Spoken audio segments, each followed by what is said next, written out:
Hello, Tech-ni-shn here again. I'll be looking at the KitsandParts Mixer and also its Diplexer. The tests I will do are loss, spurious and intermodulation. This KitsandParts Mixer, which uses the HS-MS2829 diode quad, was available via the KitsandParts website. However, it is obsolete now, and alternatives are using either the BAV99 or packaged mini-circuit mixers along with the Diplexer. However, one can construct a suitable mixer assembly using a packaged mixer from mini-circuits or similar, or using discrete diodes and transformers such as the 1S99 diode and the 1N5711 diodes.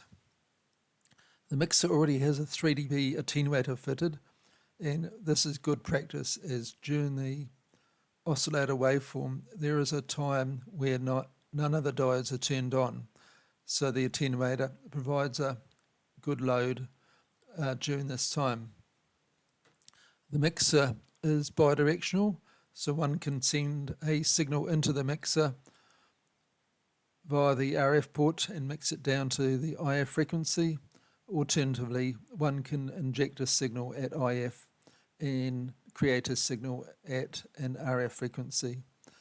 The IF port goes down to DC in this circuit, and the RF port typically in mixers goes down to either the 5 megahertz range or 0.5 megahertz, depending on the mixer. In some situations, such as a low frequency converter, one can swap the IF port for the RF port so it can go down to a lower frequency. The Diplexer that was originally on the PCB, I have changed it for a Diplexer with a Q of 1, and the values below show suitable values for 9 megahertz. There is an adjustable on the board, so the tuning will be limited over quite a small range. If you use a higher loaded Q in the Diplexer, this normally gives a higher loss and can be quite difficult to adjust. These are the components, equipment used for checking the mixer.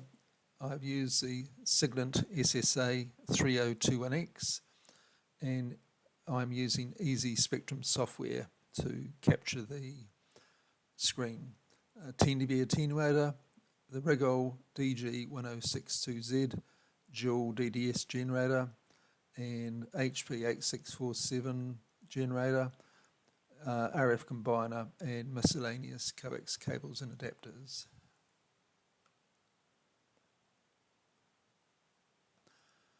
The test setup shown after this information is what I've used to check for measuring the loss and the mixing product.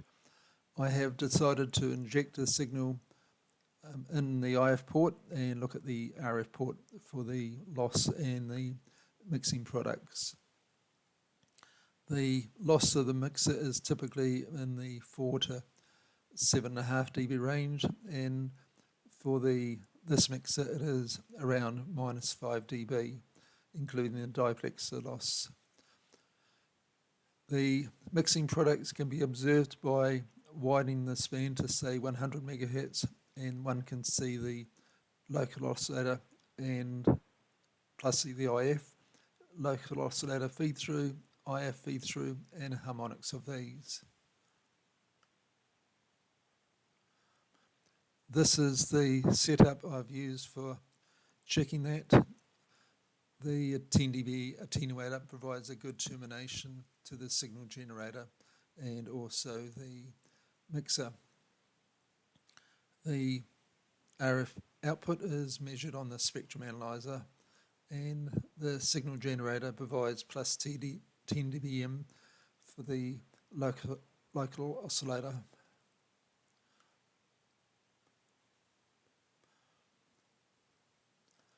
The intermodulation test setup is slightly different, and I use the Rigol DG1062 to provide dual tones.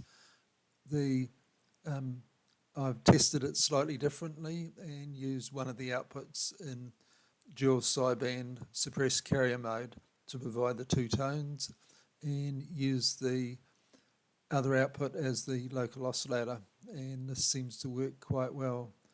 The results in the example shown are what I actually measured for this mixer, and it is quite good for a plus 7 dBm mixer.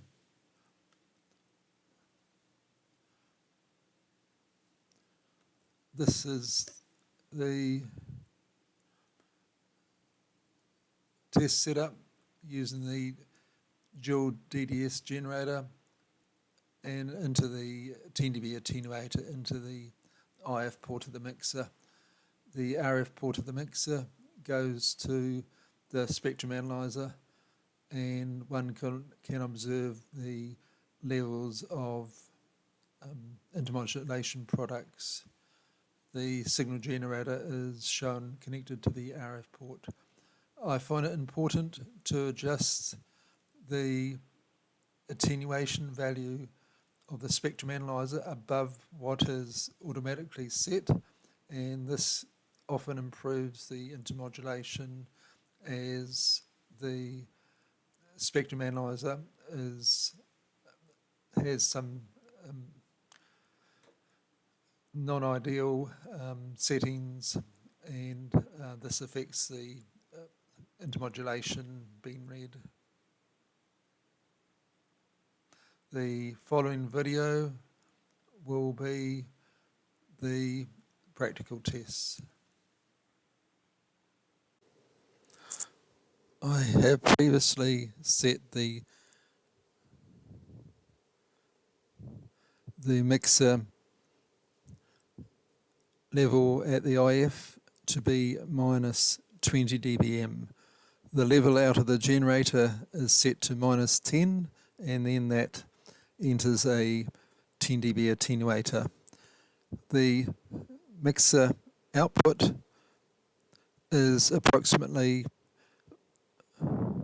5 dB lower, so the insertion loss of the mixer is approximately 5 dB. This is quite a good value.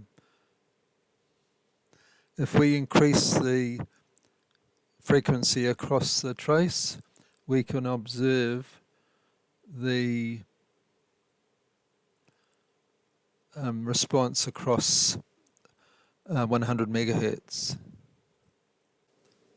The trace shown is the response from 0 to 100 megahertz. The signal here is the IF leak through with minus 20 dBm into the mixer. It is approximately 45 dB down from the input signal. This signal here is the wanted signal at 14 megahertz. This signal here is the local oscillator feed through with plus 7 dBm into the mixer. This is approximately 60 dB down on that level, quite a good result. This signal here is the transmit image. It is 9 megs above the 23 megs, so it is approximately 32 megahertz. This is the second harmonic of the local oscillator at 46 megahertz. This is the third harmonic of the local oscillator, and these are the mixing products from that.